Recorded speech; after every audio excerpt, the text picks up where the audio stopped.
ये सरकार का मान सम्मान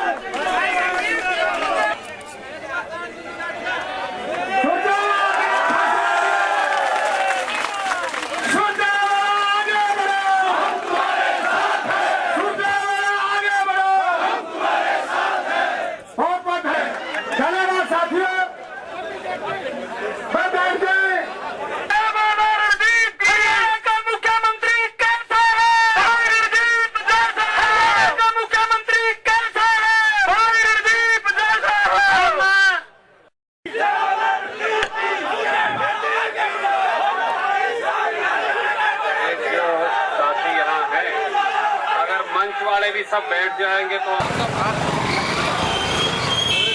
छापे मारी, वरना गद्दी, दाल की कीमत।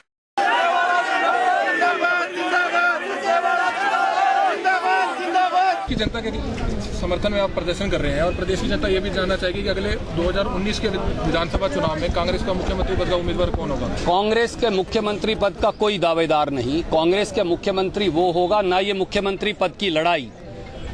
कम से कम मैं अपने बारे में कह सकता हूं, मैं किसी पद का दावेदार नहीं। और जितने कांग्रेस के नेता यहाँ उपस्थित हैं, हम सब कांग्रेस के केवल कार्यकर्ता हैं, सोनिया जी और राहुल जी के।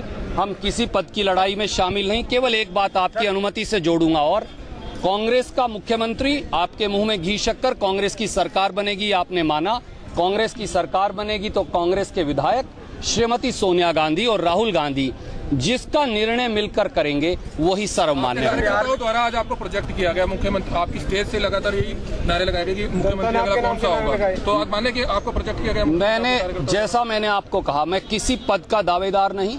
जोश में कोई भी साथी नारा लगा सकता है, परंतु उस जोश का मतलब ये नहीं कि ये कोई लड़ाई किसी पद को है। ये लड़ाई करनाल और प्रदेश की जनता के दर्द की है। करनाल से मुख्यमंत्री हैं, पर एक फूटी कोड़ी तरक्की की करनाल में हुई नहीं। यहाँ तक कि डिवाइडर की घास भी खट्टर साहब के शासन में फड़वाई नहीं गई। खट्टर साहब को करनाल के लोगों से मिलने का वक्त नहीं, गांव या शहर के लोगों से। खट्टर साहब करनाल आते नहीं, करनाल में कोई नया प्रोजेक्ट लेकर नहीं आए, करनाल में तरक्की का कोई पैसा नहीं आया। जो मुख्यमंत्री अपने क्षेत्र की तरक्की नहीं कर सकता, वो प्रदेश की कैसे करेगा? लड़ाई असली ये है कि कैथल में मुख्यमंत्री ने अपनी वाल्मीकि जयंती पर रैली सफल की है, उन्होंने आपके एरिया में सेंध लगाई है, आपने यहाँ पे रोज प्रदर्शन की जगह शक्ति प्रदर्शन किया। क्या मान के चले कि खट्टर साहब को आपका ये जवाब होगा? मैं बड़ी विनम्रता से कहना चाहूंगा कि राजनीति में कोई टिट फॉर टैट, अदले का बदला नहीं होता। खट्टर साहब हो या कोई और नेता हो, हर नेता को हर प्रांत के हर हिस्से में जाने का संपूर्ण अख्तियार है अपनी बात कहने का।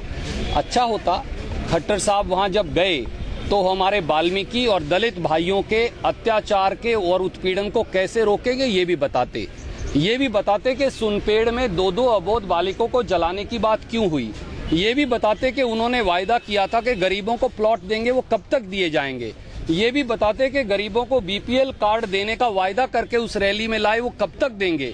ये भी बताते कि गरीबों को जो सुविधा देनी है वो खट्टर सरकार दे क्यों नहीं रही।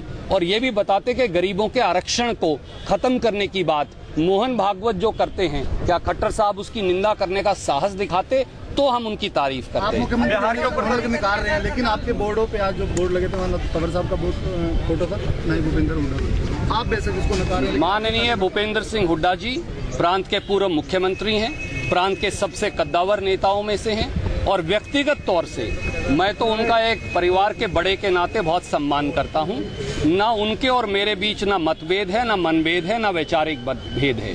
मैं अपने आप को और वो मुझे, हम दोनों एक दूसरे को कांग्रेस परिवार का अहम सदस्य मानते हैं। भाई अशोक तंवर ने मेरे साथ युवा कांग्रेस में एनएसयूआई में काम किया है, वो मेरे छोटे भाई हैं, प्रदेश कांग्रेस के अध्यक्ष हैं, हम उनका सम्मान करते हैं। पर हम सबका आखिरी नेता सोनिया जी और राहुल जी हैं, और हम यहाँ सोनिया जी और राहुल जी के झंडे के नीचे, भारतीय राष्ट्रीय कांग्रेस के झंडे के नीचे करनाल और प्रदेश के लोगों की लड़ाई लड़ने के लिए आए हैं।